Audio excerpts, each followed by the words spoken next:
அனைவருக்கும் வணக்கம். சற்று முன் வெளியான முக்கிய அறிவிப்புப்படி குடும்பத் தலைவிகள் அனைவரும் பயன்பெறும் வகையில் கலைஞர் மகளிர் உரிமை தொகை திட்டத்தில் புதிய மாற்றங்களும், மேலும் இந்த திட்டத்தில் மாதம் ரூபாய் 1000 வாங்கும் பெண்களுக்கும் புதிதாக விண்ணப்பித்தவர்களுக்கும் நிராகரிக்கப்பட்டவர்களுக்கும் மிக மிக முக்கியமான அறிவுகள் வெளியாகியுள்ளன. இதை பத்தி விரிவாக நம்ம வீடியோல பார்க்கிறோம். வீடியோவை கடைசி வரைக்கும் முழுமையாக பாருங்க. வீடியோக்குள்ள போறதுக்கு முன்னாடி இந்த வீடியோ லைக் பட்டனை பிரஸ் பண்ணிக்கோங்க. இப்பதான் இந்த சேனலுக்கு ஃபர்ஸ்ட் டைம் பாத்தீங்கன்னா சப்ஸ்கிரைப் பட்டனை பிரஸ் பண்ணிக்கோங்க. கூடவே பெல் ஐகான் பட்டனையும் பிரஸ் பண்ணிக்கோங்க. வாங்க வீடியோக்குள்ள போகலாம்.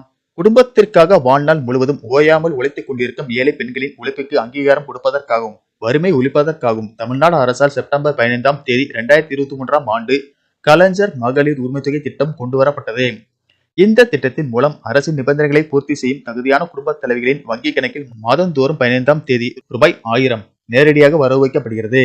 இதை வைத்து பெண்கள் தங்களுடைய அன்றாட குடும்ப செலவுகளை செய்து வருகின்றனர். அது மட்டுமல்லாமல் பலரும் தங்களுக்கு வரும் தொகையை சேமிப்பு திட்டங்களுக்கு மாற்றி எதிர்காலத்திற்காக சேமித்து வருகின்றனர்.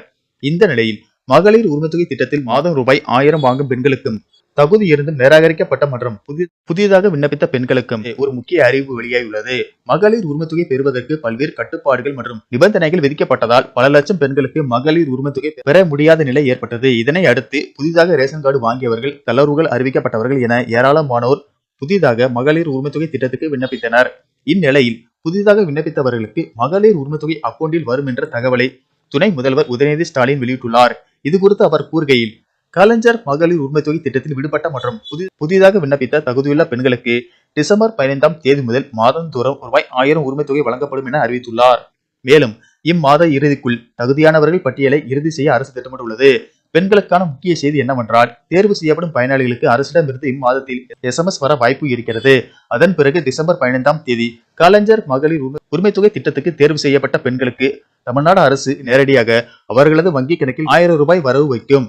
மேலும் வருகிற 2026ஆம் ஆண்டு சட்டமன்ற தேர்தலை கருத்தில் கொண்டு ஏற்கனவே வழங்கப்பட்டு வரும் ரூபாய் 1000 உரிமை தொகையை ரூபாய் 1500 முதல் ரூபாய் 2000 வரை உயர்த்தி வழங்க அரசு திட்டமிட்டுள்ளதாக கூறப்படுகிறது.